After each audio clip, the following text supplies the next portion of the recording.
a tela de vocês o sinal de gravação. Bom, a partir de está gravando, bom dia a todos os alunos do primeiro ano. Na aula de hoje, vamos falar sobre saúde pública e saúde coletiva. É um tema muito importante, um tema que está sendo muito discutido atualmente por conta aí da pandemia do coronavírus, que, infelizmente, durante muito tempo não se discutiu a importância da saúde pública e da saúde coletiva para o bem-estar de todos nós, cidadãos brasileiros e, de uma forma geral, de toda a humanidade, né? Então, vamos iniciar a nossa aula. Vou compartilhar com vocês aqui a nossa lousa digital, tá?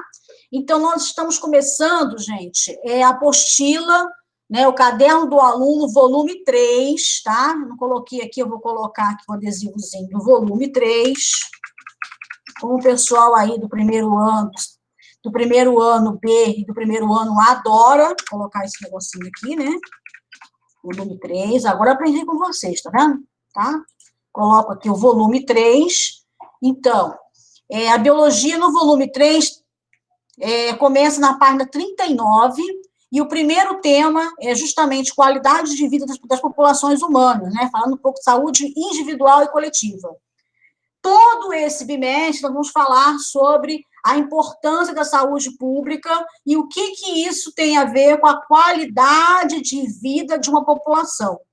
E todo esse envolvimento em saúde individual e saúde coletiva, muito de acordo com o que estamos vivendo, né, gente? A gente já observou que nós dependemos um do outro para ter saúde, né? E nós também precisamos colaborar para que o outro também tenha saúde. Isso é muito importante hoje, a gente trabalhar essa ideia de coletividade, né? Então, nós precisamos ter o coletivo para garantir a saúde individual. Como é que isso funciona? Vamos começar, então, vendo os conceitos aqui em relação à saúde.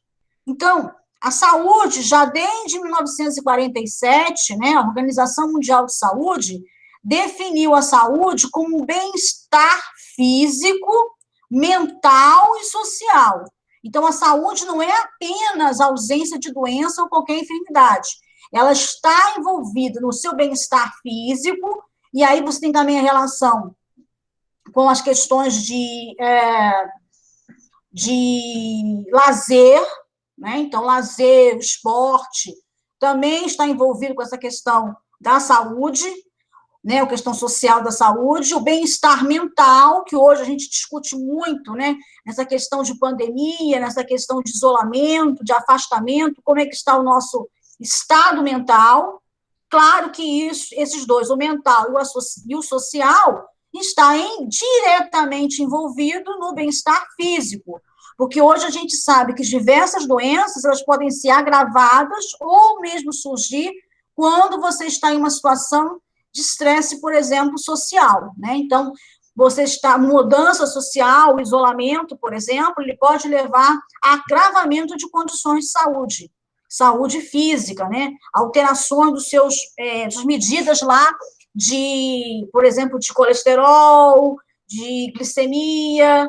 Então, todas essas 3 pontos aqui, na verdade, eles estão relacionados, que garantem, então, a saúde do cidadão.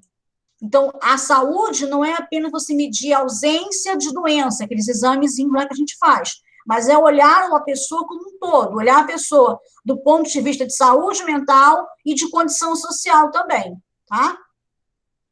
Bom, então, nesse contexto, o que é a saúde pública? A saúde pública é aquela voltada para ações de manutenção da saúde da população. O que é manter a saúde da população? Aí a gente vai entrar em diversos tipos de comentários, né, gente? Vamos aqui se concentrar na ciência, não se esqueça que é a política, tá? Vamos falar de ciência aqui só. Então, quais são as ações de manutenção da saúde? Primeiro, saúde preventiva, que no Brasil é muito negligenciada. Tá? No Brasil se trata muito e se previne muito pouco. Então, você precisa trabalhar toda a parte de educação e saúde, informar a população o que ela pode fazer para evitar que tenha aparecimento de doença, o que tem que ser investido, né, a nível de Estado. Estado, eu quero dizer aqui, não, né, não estou me referindo à política, tá, gente? É a nível de governo, né? O que tem que ser investido a nível de governo para que tenha manutenção de saúde. Por exemplo, a gente precisa trabalhar melhor a questão do saneamento básico. Por quê? Porque existe uma quantidade enorme de doenças que são causadas devido à falta de saneamento básico. Isso tem um custo para nós. Brasileiros pagamos impostos, até demais. E esses impostos acabam no Sistema Único de Saúde e acabam sendo usados para tratar doenças que poderiam ser facilmente evitadas, se você tiver um investimento público adequado no saneamento básico com a colaboração da população. O que eu quero dizer? Por exemplo, tem um rio que passa perto da casa de alguém. Então, qual é a colaboração da população? Não jogar lixo no rio. Porque se você joga lixo no rio, você vai causar o quê? Vai causar problemas de saúde pública. Vai ter rato, você vai causar problemas quando tiver chuvas, né, forte, porque toda a geologia nossa, né, toda a parte de geografia nossa, as águas da chuva vão para perto dos rios. É normal todos os rios do mundo alagarem, tá, gente? Isso é normal acontecer. Todos os rios do mundo podem ter suas margens alagadas quando tem muita chuva. Isso faz parte da natureza. Agora, o que o homem pode fazer com isso? Evitar de jogar lixo no rio. E, em compensação, o que o governo pode fazer? Evitar não, né, gente? Não jogar, tá? O governo pode fazer o quê? Ele pode garantir saneamento básico para que o esgoto não seja depositado nos rios, não contamine os mananciais, e aí você tem uma qualidade de água boa, você tem as margens do rio protegidas, tudo isso vai influenciar na qualidade de vida e no gasto público para tratar as doenças. Então, eu poderia investir esse dinheiro assombroso que a gente gasta para poder tratar essas doenças que são causadas pelo saneamento básico em novas tecnologias de diagnóstico, né, de tratamento de outras doenças que agora a gente precisa se preocupar muito, que é a questão da saúde mental, que no Brasil a lei precisa ser revista, de 2001 não está muito boa. Então, tudo isso a gente tem que planejar muito bem. Então, a saúde pública, ela requer muito planejamento para que garanta o tratamento adequado, mas que principalmente trabalhe na prevenção de doenças, tá? A medicina preventiva ela é muito importante. E tudo isso, né, o objetivo base da saúde pública no Brasil, é garantir que toda a população tenha acesso ao atendimento médico de qualidade. Isso eu estou falando de Brasil, gente. Por quê? Porque existe hoje um movimento até muito bonito, não sei se vai dar certo, tá? Mas é muito bonito. Que o mundo abrace uma saúde pública mundial. Existe um movimento para isso, que o mundo deveria trabalhar de forma de prevenção de doenças a nível mundial, não a nível local, como a gente trabalha hoje em dia, tá? Por que eu estou dizendo isso? O Brasil tem o Sistema Único de Saúde, o SUS. Tá, ele é mal administrado, ele tem grandes problemas, ele é um gigante, né? Tem várias coisas que a gente precisa mudar no SUS, mas ele existe, tá? Agora, lá nos Estados Unidos, por exemplo, não existe o Sistema Único de Saúde. Lá funciona da seguinte forma: você está trabalhando, algumas empresas te fornecem o seguro saúde, mas você tem que passar por exames para você avaliar qual é o seu risco, porque conforme o seu risco aumenta, né, o seu valor no seguro, e aquelas pessoas que não estão trabalhando, que não têm renda, ficam sem o seguro-saúde. E aí elas ficam desprotegidas de um atendimento público. Estão vendo aí o caso do coronavírus, como é que ele está nos Estados Unidos, está mostrando que esse sistema parece que não resolve, tá? E está mostrando a deficiência do sistema de saúde da maior nação do mundo, mais desenvolvida do mundo. E olha a quantidade de casos que tem nos Estados Unidos. As pessoas lá estão com dificuldade de conseguir tratamento e também, né, de informação, gente. Hoje em dia, a saúde, a ciência, né, está passando por uma situação muito complicada. Por quê? Até pouco tempo atrás, a gente jamais imaginava passar por esse tipo de situação em que se precisa preocupar muito hoje em dia em a fonte que está te falando sobre aquela determinada descoberta, daquela determinada... o que está acontecendo com o coronavírus, por exemplo, quais são as informações que são seguras nesse caso. Hoje a gente está vendo em todos os jornais aí que a Rússia, né, está liberando uma vacina. Ora, gente, pelo amor de Deus, como é que a Rússia chegou numa vacina nesse tempo só, né, enquanto nós estamos ainda testando aqui em São Paulo a vacina da China, o Rio testando a vacina lá da Inglaterra? Como é que a Rússia chega no meio do nada e tem uma vacina pronta? Não, as coisas não acontecem de um dia para o outro, tá? Então, existem várias coisas aí, né, nesse contexto que não estão muito bem explicadas.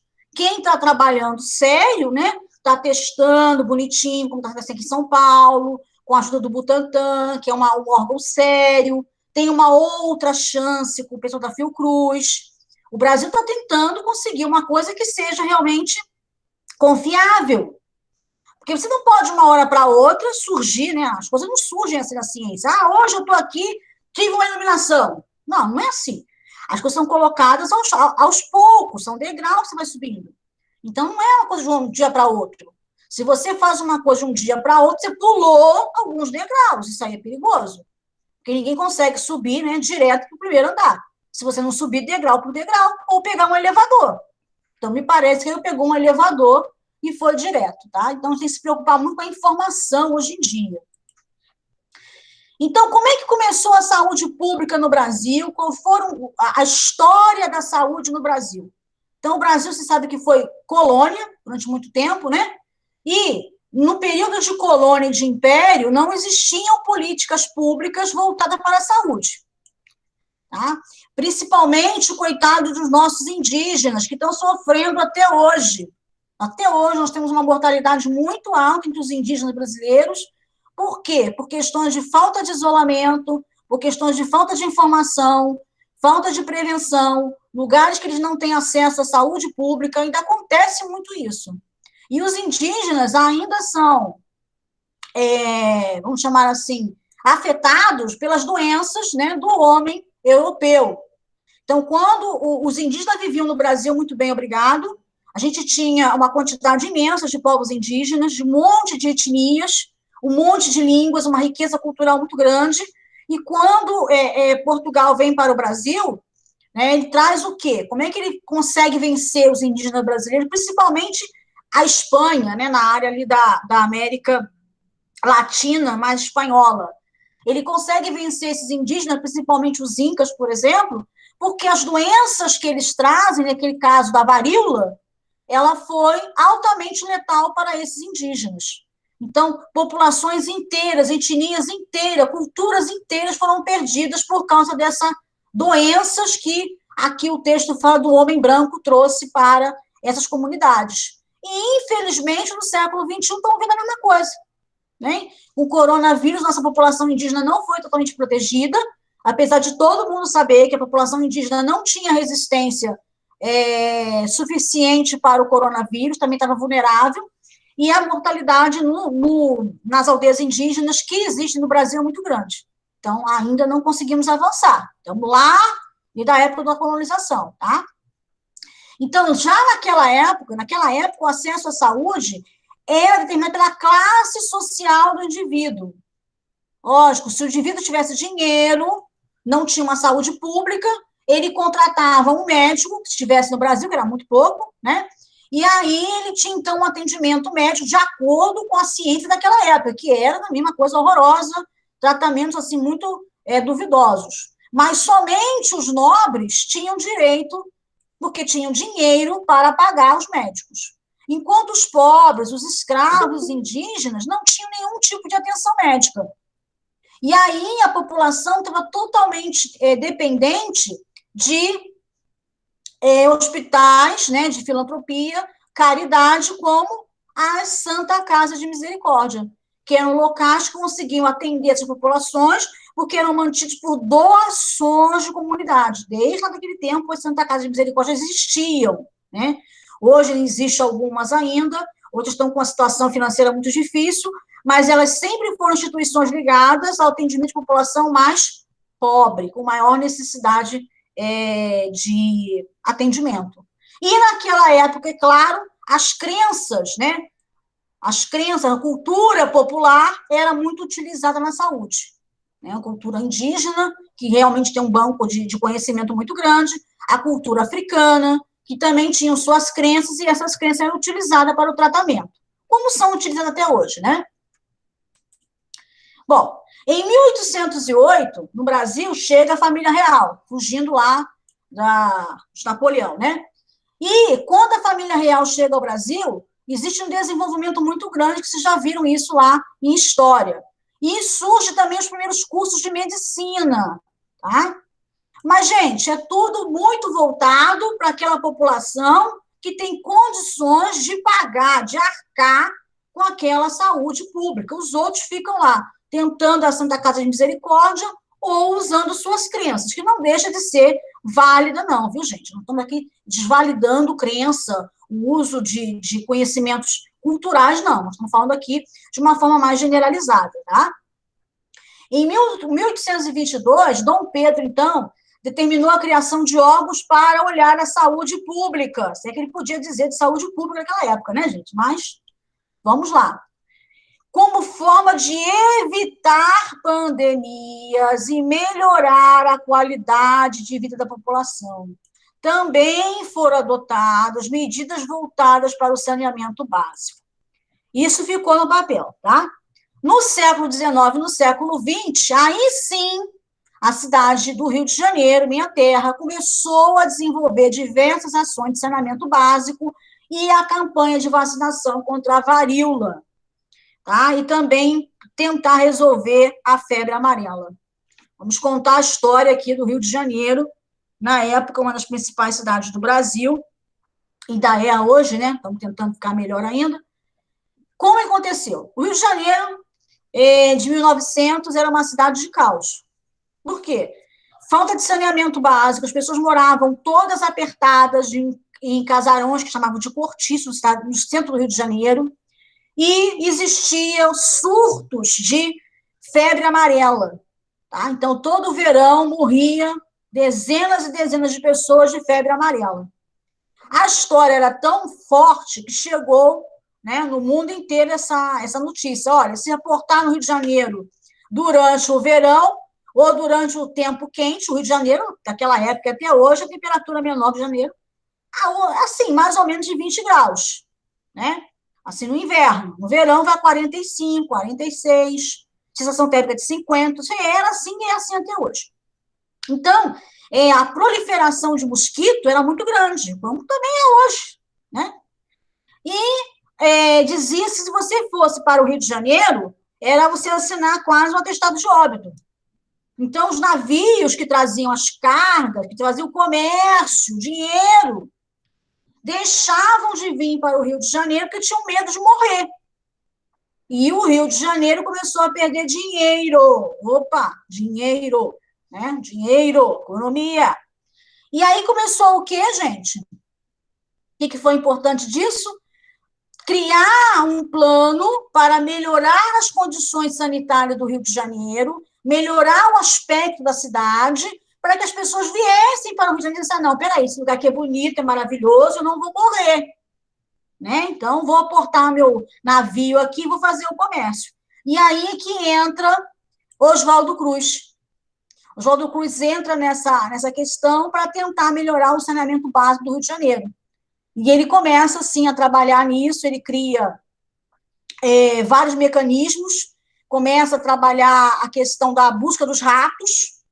O Rio de Janeiro é infestado de ratos, e aí ele começa a pagar a população trouxesse ratos. Como é que você vê como é que a população brasileira já era complicada naquela época, né? Continua até hoje. Ele contratava as pessoas assim, você trazia 10 ratos, eu te dou um valor, né, em dinheiro. Como a população era muito pobre, vivia, né, naqueles cortiços, o que a população passou a fazer? Criar rato, gente. Criar rato era dinheiro. Então, eu criava os ratos, vendia para o governo, né, ganhava um dinheiro, não estava diminuindo, já estava aumentando os ratos. Então, essa situação também não deu certo com o Oswaldo Cruz. E isso vai se intensificar na campanha de vacinação, quando ele coloca a vacinação obrigatória, e aí tem uma confusão danada na política naquela época, e as pessoas, então, num belo dia, eles resolvem quebrar o coitado do Rio de Janeiro inteirinho, que é a revolta da vacina. O João do Cruz passou por muita dificuldade para que ele conseguisse fazer a população entender que era preciso cuidar da questão do saneamento básico, que a vacina era importante para prevenir doença, né? E aí você já sabe que depois disso teve a criação do Instituto Oswaldo Cruz, Fundação Oswaldo Cruz até hoje, que trabalha muito com essa questão de epidemiologia, prevenção de doenças, pesquisa, desenvolvimento de fármaco, fabricação de vacinas, né? E também campanhas educativas para informar o povo a necessidade de prevenção de doenças, né? Já era lá e continua até hoje, né, gente? Nada mudou, tá? Então, continuando aqui, só para que vocês tenham uma ideia, naquela época, no Rio de Janeiro, o esgoto corria a céu aberto. O lixo não tinha destino adequado, né? Então, foi Oswaldo Cruz que ajudou muito o Rio de Janeiro nessa renovação, com a ajuda do presidente Rodrigues Alves, daquela época, né? Ele vai falecer depois da gripe espanhola, mas ajudou muito a mudar a sensação do Rio de Janeiro, tirando... O que ele fez, gente? Já que o povo não estava conseguindo entender, ele tirou o povo todo do Rio de Janeiro, do centro do Rio de Janeiro, colocou todos aqueles casarões que eram os cortiços no chão e construiu uma nova cidade com prédios maravilhosos, lindos e bonitos, jogou o povo lá para o subúrbio do Rio de Janeiro, onde a situação de esgoto permaneceu por muito tempo e em alguns lugares ainda permanece, tá? Infelizmente. Mas aí o Brasil foi avançando, né? A gente está falando de 1904. Em 1953, aconteceu no Brasil diversas conferências sobre saúde pública e surgiu a ideia de criar um sistema único de saúde. Por quê? Existia uma saúde pública nessa época? Sim, existia. Mas essa saúde pública, ela era muito regionalizada e era de acordo com aquilo que você... Qual era o seu papel na sociedade? Com o que você trabalhava? Tá? Então, existia uma separação. Então, existia um sistema único de saúde em que todo cidadão tivesse acesso, teoricamente, à mesma oportunidade de tratamento. Então, surgiu a ideia, em 1953, de criar um sistema único de saúde para toda a população de forma igualitária. Em 1970, 1% do orçamento da União, do produto interno bruto, era destinado para a saúde. 1%, tá? Mas, ao mesmo tempo, continuava se discutindo, né, a necessidade de um sistema único de saúde no Brasil, dos moldes do SUS. Em 1986, olha quanto tempo, 53 para 86, a 8ª Conferência Nacional de Saúde fez, então, um documento que seria a base para a criação do Sistema Único de Saúde. Em 86. Em 88, graças à Constituição de 88, né, diz da Constituição que traz a saúde como um direito do cidadão e dever do Estado. Outra conquista importante foi que o sistema de saúde pública deve ser de graça, né, de qualidade e principalmente acessível a todos os brasileiros e residentes do Brasil. Então, agora não importa mais se você tem um emprego público ou não, você tem acesso ao sistema de saúde que, teoricamente, tem o mesmo atendimento para todo o Brasil. Isso não acontece na prática, mas é está escrito na Constituição de 88, tá bom? Então, a lei de 1990, a discussão começa em 53, em 1990, a lei 8.080, de 90, regulariza, então, o Sistema Único de Saúde Brasileiro, SUS. De acordo com a legislação, quais são os objetivos do SUS? Identificar e divulgar os condicionantes e determinantes da saúde. Tem alguma ameaça à população? Vou identificar, vou determinar e vou formular políticas de saúde para promover os campos econômico e social e diminuir os riscos de agravos à saúde. Né? Fazer ações de saúde de promoção, proteção, recuperação, integrando ações assistenciais e principalmente preventivas. A saúde preventiva é mais barata do que a saúde para o tratamento, né, assistencial. Bom, o que aconteceu com essa história, gente, de saúde pública no Brasil? Bonito isso, né? Uma lei aqui é bonita. Com o passar do tempo, foram elaboradas normativas operacionais básicas, né, de saúde. E essas normativas foram descentralizando o SUS. Desde a criação do SUS em 1990, a ideia sempre foi municipalizar a saúde brasileira. Por quê? Porque o Brasil é um continente, né? Existem diferenças regionais muito significantes. Então, a saúde deve ser vista de um ponto de vista municipal. Então, o município deve elaborar suas políticas para que ele possa, então, decidir o que ele precisa investir para melhorar e promover a saúde dos seus cidadãos. Então, existe uma municipalização da saúde. Os recursos estão lá na saúde, no Ministério da Saúde, eles são repassados para o município, e o município vai trabalhar com esses recursos, com uma gestão muito boa, muito preocupada com a saúde da população, e vai promover ações de saúde, e também tratamento, e também prevenção, tá bom? E aí você começa a ter vários problemas, né, gente? Guarujá, qual a população do Guarujá, hein? 320 mil habitantes. Quanto tem no verão? A população tem 3, 4, 5 vezes mais. Opa, aumentou a população e o dinheiro, cadê o dinheiro, gente? Cadê o dinheiro? Aí você volta aqui, né? Ó, a saúde pública é gratuita, de qualidade, acessível a todos os brasileiros e residentes no Brasil. Opa, a saúde foi municipalizada, né? E aí os recursos são utilizados de acordo com o município. Tá? É um gargalo aí que a gente tem para administrar o Sistema Único de Saúde, né, gente? Fora isso, vocês sabem melhor do que eu, vocês estão assistindo a televisão aí, os problemas que a gente tem em relação à saúde pública brasileira, no que tem respeito à gestão. Infelizmente, a gente tem que olhar mais para a nossa saúde, né, gente? A saúde é o que mais importa na nossa vida. Economia a gente recupera, a vida não, tá? Então, a vida tem que ser preservada, né? Bom, e aí nossa apostila traz aqui uma tabela. Quando nós estamos em sala de aula, fazemos um cálculo aqui dessa porcentagem. Como nós não estamos em sala de aula, vocês vão ficar surtados de fazer cálculos, né? Então, eu não coloquei cálculos nenhum. Nossa tabela está mostrando apenas dados de mortalidade entre a faixa etária de 10 a 19 anos no período de 2005. É um dado antigo, eu procurei dados mais novos, mas eu não encontrei nada significante, tá? Então, deixei aqui como está na apostila de vocês, que eu acho que vai ter uma atualização nisso aqui. Bom, a epidemiologia, ela precisa avaliar como está o comportamento das doenças no estado, no município, na federação, para elaborar políticas públicas de prevenção e tratamento. Bom?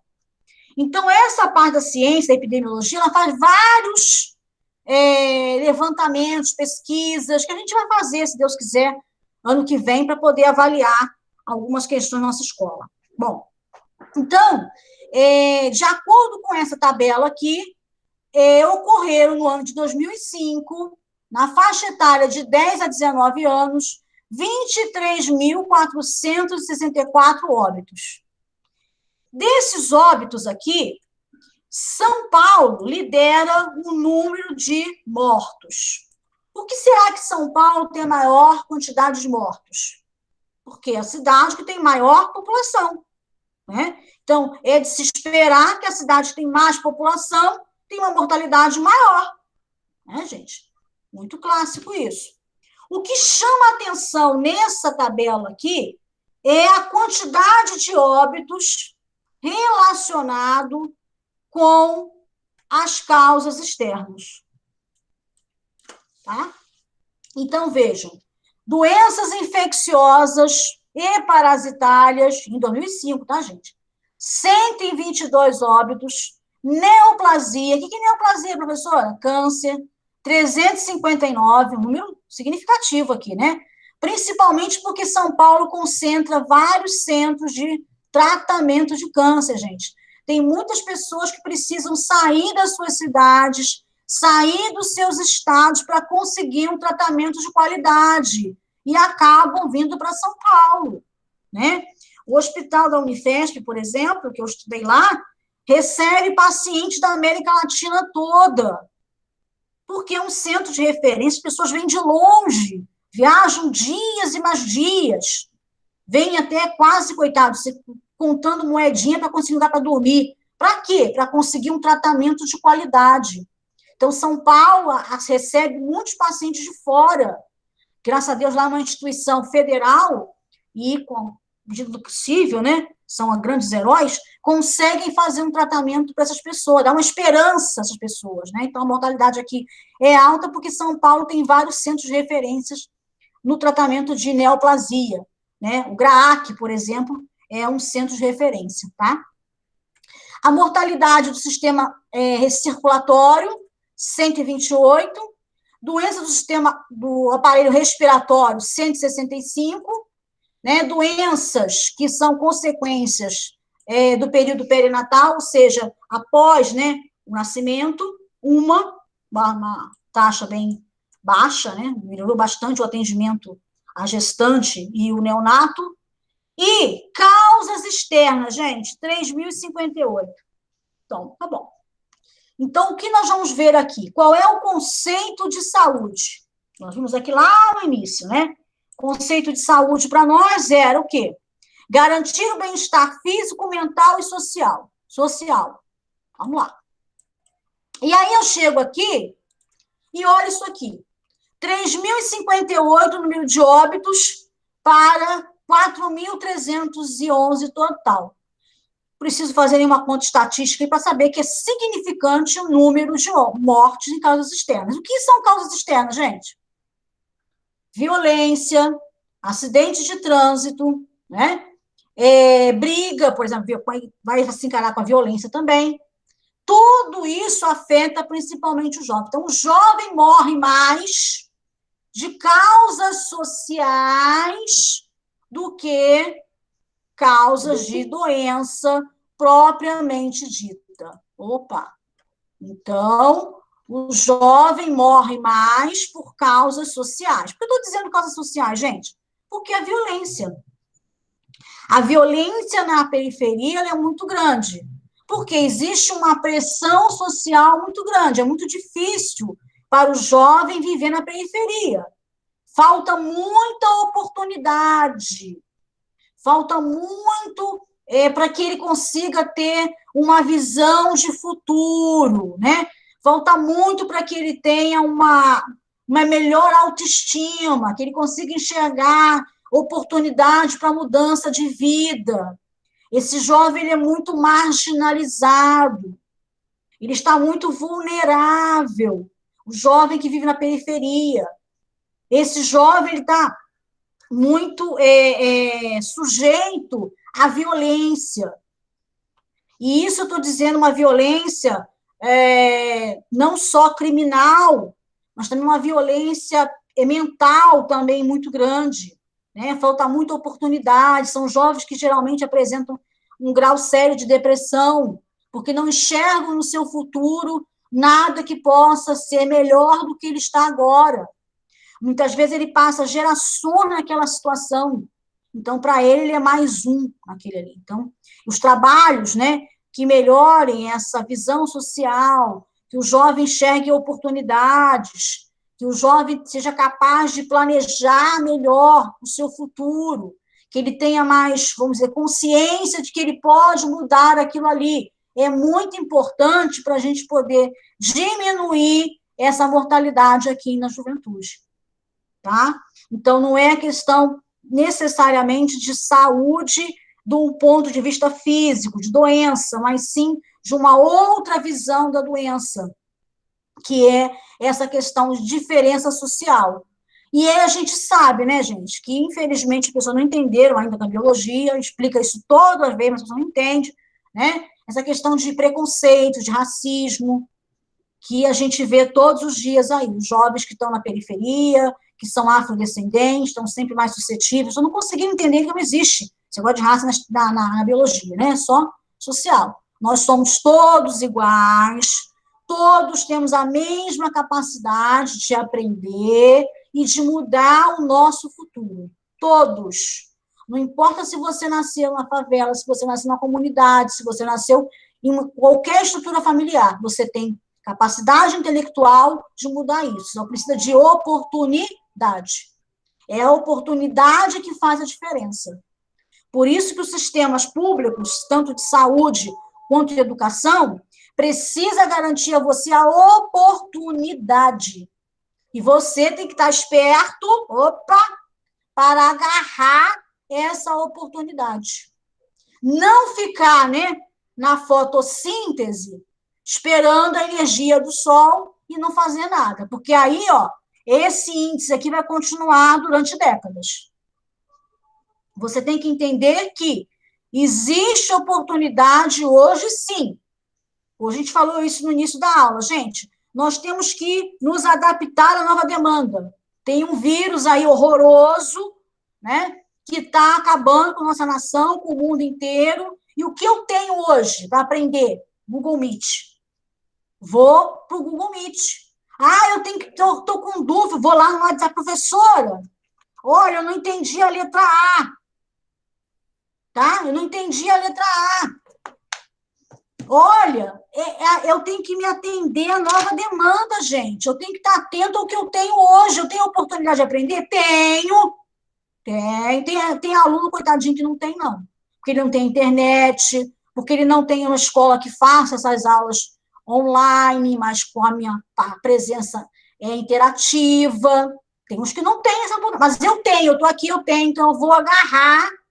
É essa mudança que a gente tem que ter na nossa cabeça, a gente agarrar o que eu tenho hoje, agarrar essas oportunidades. Porque se eu agarrar eu posso, então, chegar lá e vencer, e fazer diferente, e mudar essa estatística triste aqui de causas de mortes externas, tá? Então, o que nós temos que trabalhar ali de saúde pública na juventude de 10 a 19 anos? Melhorar as condições sociais, melhorar a oportunidade para que esse jovem entenda de uma forma de vez, né, gente, que ele tem capacidade, que ele pode, né, que a melanina não tem nada a ver com a capacidade intelectual. Você tem que entender isso de vez. A biologia fala toda vez isso. Todos nós somos iguais. Todos nós somos capazes de realizar coisas impensáveis. Só basta que você tenha vontade de vencer. Vontade de vencer. Você muda a sua vida, tá? Outra questão das causas externas também é a violência, gente, também do trânsito. O jovem, ele se arrisca muito. Né? É uma característica de muitas espécies, inclusive da espécie humana, é ele se arriscar muito.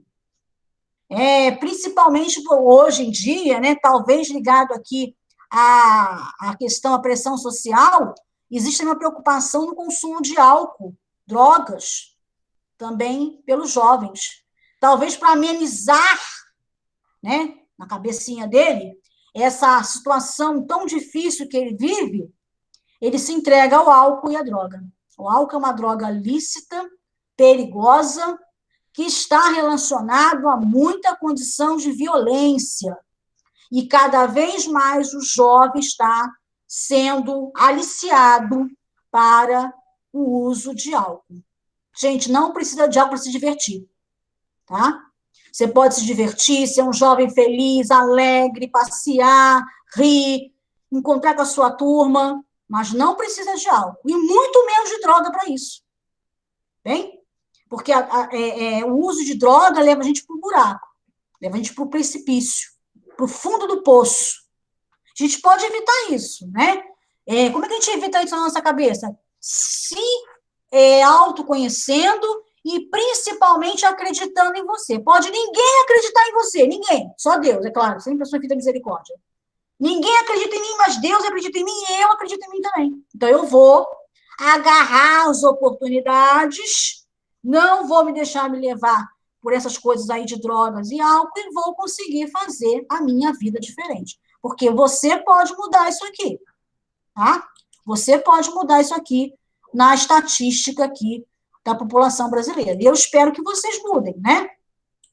Eu espero que vocês tenham essa visão de agarrar as oportunidades, tá bom?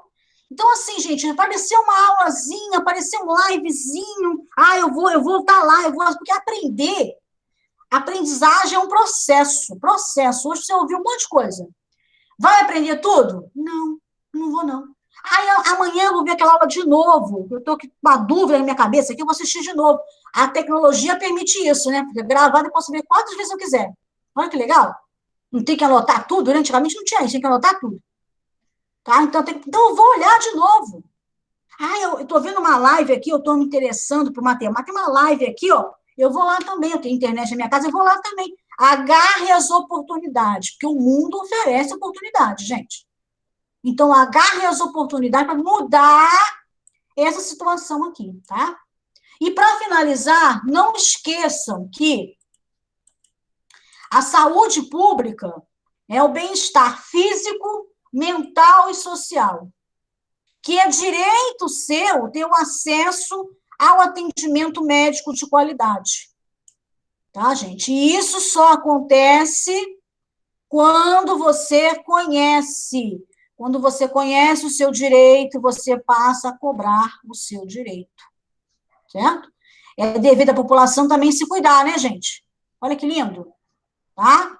É devido à população também se cuidar, né, gente? Tá? Então, precisa usar máscara. Sim, senhor. Precisa de isolamento social. Sim, senhor. Precisa. Ninguém está fazendo isso de graça. Preciso seguir o que a comunidade científica está falando. Sim, a ciência é em primeiro lugar. Tá?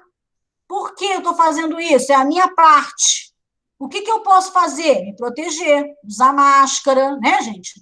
Não dá para fazer aglomeração agora? Não, não dá, não. O vírus está aí. O coronavírus não está brincando, não, tá, gente? Ele não está brincando. Então, eu preciso fazer a minha parte, cobrar para que a saúde pública também faça parte dela. E eu só posso cobrar se eu tiver conhecimento. E como é que eu tenho conhecimento? Lendo, estudando, lendo de novo, me informando, tá? E, principalmente, acreditando que eu sou alguém que posso mudar a minha vida e a minha sociedade. Tá bom, meus amores? Não esqueçam que hoje tem postagem, né, de material para vocês. Esse aqui não é de vocês, não. Tá? Hoje tem postagem de material para vocês do primeiro ano. E não se esqueçam de fazer a atividade, viu, gente? Está tudo aqui, está tudo bem informado. Façam, tirem dúvidas, não esqueçam de fazer o material, estudem, porque oportunidade vocês têm, precisam aproveitar, tá bom? Vou interromper aqui. Esse material, gente, está lá na atividade de vocês, tá? A mesma coisa que está aqui, está lá no material que eu vou postar para vocês daqui a pouquinho, tá bom? E agora vamos às dúvidas, né? Quais são as dúvidas que vocês têm em relação à saúde pública e saúde coletiva? Alguma dúvida, meus amores? Hein? Não? Professora, eu tinha perguntado É sobre o caso dos imigrantes. Sim. Também, porque ontem eu tinha visto uma reportagem que tinha um hospital aqui em Santos, né, no caso tem, que foi construído sobre isso, né? Mas ele também já existia nessa época, o SUS. Como que funcionaria essa causa? Então, a lei do SUS, ô Laura, ela diz que todo cidadão residente no Brasil, que está legal, está de ponto de legal no Brasil, ele tem direito ao atendimento de saúde pública, tá? A lei não fala que tem que ter um hospital somente para o imigrante. Não, a lei não fala isso. Ele tem direito ao atendimento público, como todo outro cidadão brasileiro tem, tá? Agora, é claro que existe algumas entidades, algumas ONGs que criaram alguns hospitais que são voltados para esse público, mas a lei não fala que especificamente tem que ter um hospital para eles, tá? Quando o imigrante vem para o Brasil, se ele vem de forma legal, automaticamente tem direito ao atendimento público. Isso é muito importante quando você compara, por exemplo, os Estados Unidos. Se você viaja para fora, tem que pagar um seguro-saúde, porque lá não tem saúde pública. Então, não tem essa chegar nos Estados Unidos, machucou o pé, vai no hospital, vai ser atendido. Isso não existe lá. Você precisa fazer um seguro-saúde, até porque você não entra lá na hora de fazer a imigração, você não entra, né? Tá? Você precisa ter um atendimento de saúde lá, precisa ter um seguro pago. No Brasil, a lei não. No Brasil, a lei diz o quê? Que se você está no Brasil de forma legal, você tem acesso ao atendimento público no SUS, tá? Não especificamente tem que ter um hospital para os imigrantes, né? Esclareci a sua dúvida? Laura? Sim, professora, agora sim. Mais alguma dúvida, meus amores? Professora Rosária? Mais alguma dúvida? Eu queria fazer um comentário a respeito disso. Já tem mais ou menos. A senhora está... Isso, pode falar, professora. Então, tem quase 30 anos, aconteceu quando veio minha tia da Itália, a nossa cachorra acabou mordendo ela, tá? Como a Sandra falou, em modo legal. A gente foi no SUS, tá? E ela foi atendida normalmente. Chegou lá como fosse uma brasileira, só que ela não era. Mas é por forma legal, ela entrou no país direitinho, ela veio a passeio, foi atendida, deram a vacinação contra a raiva. Professora Rosário, acho que caiu. Oi, voltou? Sim, voltou. Então, eu não sei, que parte vocês pegaram, desculpa. Atendimento da sua parente no SUS. Isso, a irmã do meu pai. Ela foi mordida pelo cachorro, minha cachorra, é uma cachorra, né, a Kaira, se chamava Kaira, acabou mordendo, a gente levou para o hospital, ela foi atendida normalmente como fosse uma cidadã brasileira, normal, pelo SUS, pelo atendimento do SUS. Porque ela estava de forma legal no Brasil, né? Isso. Isso é uma conquista, mas também é um custo, né? Existe toda essa controvérsia em relação a custo, viu, gente? Porque é muito bonito, né? A pessoa vem para o Brasil, passou mal, vai ser internado, vai ser tratado, mas isso tem um custo. Custo. Quem paga? Nós, né? Então, também tem uma controvérsia muito grande hoje em dia em relação, por exemplo, à saúde adicional, né? Quem tem plano de saúde, quem tem seguro de saúde, quando tem um acidente, ele é encaminhado pelo resgate para um hospital público mais próximo. Né? Dependendo da gravidade, eles vão dividindo para um hospital que possa atender aquela condição que for detectada pelos paramédicos.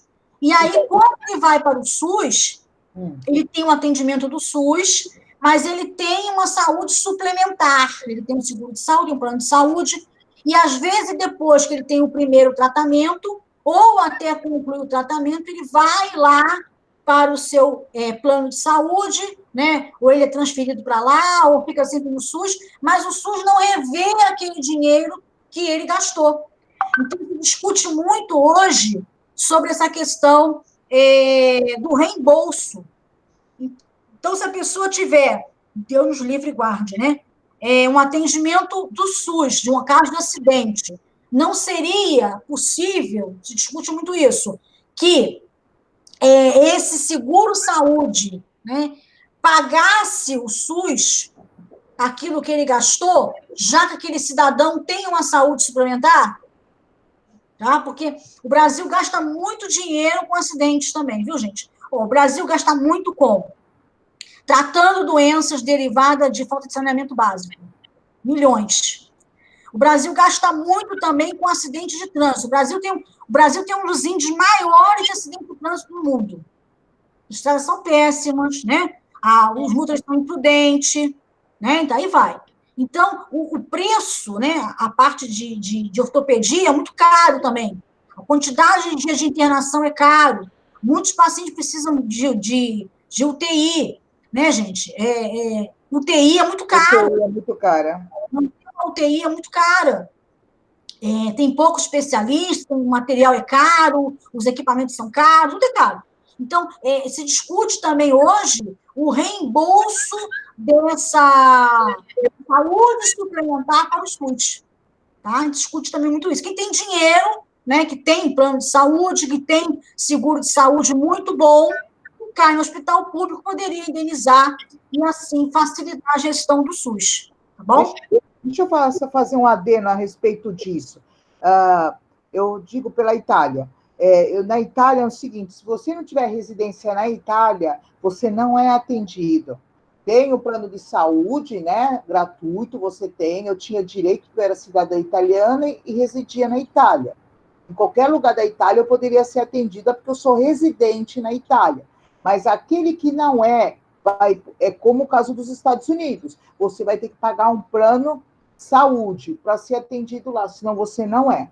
Lá é assim também. Mesmo ser cidadão italiano ou residente na Itália, porque lá a residência é feita na prefeitura, que a gente chama o comune.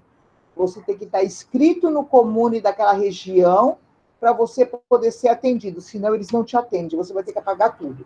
Tem que pagar. Tem que pagar tudo. Porque você aumenta muito. Uma cidade, por exemplo, a Itália é um lugar que tem muito turista. Tem. Tá? Então, você imagina se você tem uma população X que paga o imposto, mas quando você vai ter de turista 2x, 3x, quem vai sustentar essa coisa toda? É questão de dinheiro. É isso. Então, a Itália recebe gente do mundo inteiro. Se a pessoa ficar doente lá, e Deus nos livre e guarde, precisar de atendimento médico, né, a Itália vai falir. Vai falir. Mas esses sistemas, eles funcionam para garantir a qualidade de atendimento para os seus cidadãos. Tá? Principalmente isso. A Inglaterra também tem um sistema de saúde muito bom.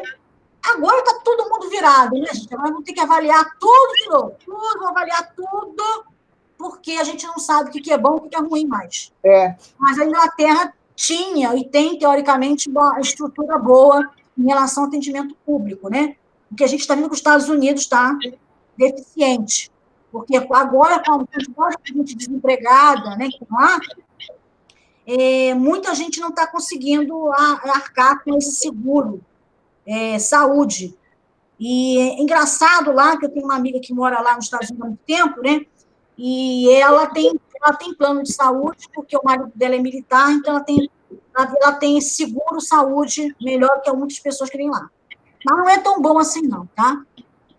E lá é assim, por exemplo, o filho dela precisou de um tratamento e ela precisou ir para uma outra cidade, porque o tratamento da criança não podia ser feito lá onde ela mora, no Colorado. E ela foi para a parte mais do leste, onde tinha um médico que era melhor para o filho dela. Lógico que a mãe quer proteger o filho, né, gente? A vida acima de tudo. Vida acima de tudo, né? E aí, quando ela chegou nesse outro lugar, em outro estado, apesar dela ter um bom seguro de saúde, ela teve que arcar uma parte do tratamento do filho. Porque teve que ser pago, ela pagou isso, né? Assinou um documento de um empréstimo, praticamente, está pagando até hoje, para poder tratar do filho dela, porque o seguro dela, a saúde, era aquele tipo de tratamento só existia na região onde ela morava.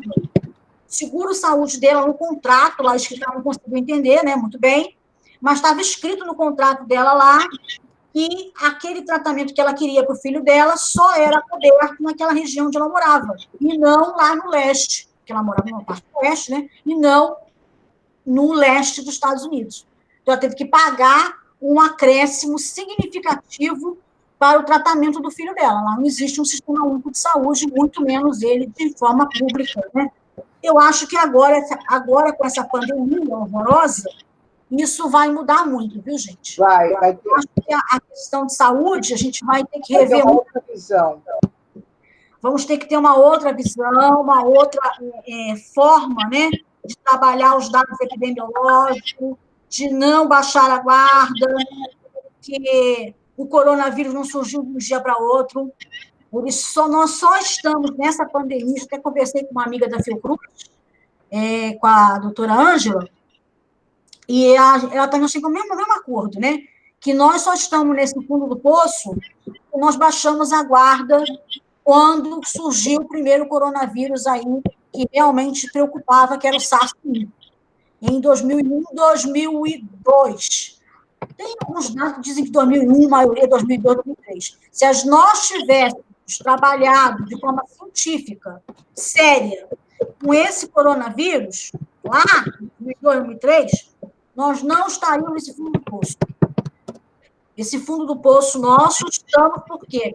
Porque nós baixamos a guarda de pesquisar, de trabalhar a parte epidemiológica, de trabalhar a prevenção com esse vírus. E não fiquem espantando que eu vou falar para vocês, não. Mas não existe só o coronavírus, tá? Outros vírus, outras bactérias, outros fungos também ameaçam a saúde pública brasileira e mundial. A gente não pode baixar a guarda. Arbovírus, que são aqueles vírus transmitidos por artrópodes, né? Insetos, de uma forma geral, existem circulando no Brasil mais de 300. Então, a epidemiologia tem um trabalho grande aí para poder saber quem são os vírus, aonde estão, quem está sendo contaminado, quem é o vetor. Não dá para baixar a guarda, viu, gente? Não dá para baixar a guarda. A gente precisa estar sempre de olho aberto na vigilância sanitária, na vigilância epidemiológica, para evitar esse fundo de poço que estamos agora, né? Está feio, viu? Está feio o negócio. Está feio de todo sentido, né? Mais alguma pergunta, meus amores? Não? Professora Rosário? Da minha parte, não. Obrigada pela sua participação, querida Laura. Mais alguma coisa para perguntar? Professora Verins, algum comentário? Professora Verins está fazendo aqui a nossa mediação. Desculpa que a minha internet está ruim hoje. A de todos nós, professora, todos nós aqui estamos tentando nos adaptar à nova demanda da internet. A internet também não foi preparada para isso, né, gente? Também não foi, não. Assim, na cabeça deles, de um dia para o outro, tá? Todo mundo se adaptando. Adaptação é a palavra do dia. Mais alguma pergunta, meus amores? Algum comentário? Eu vou encerrar, então, a gravação aqui, tá? E aí, se vocês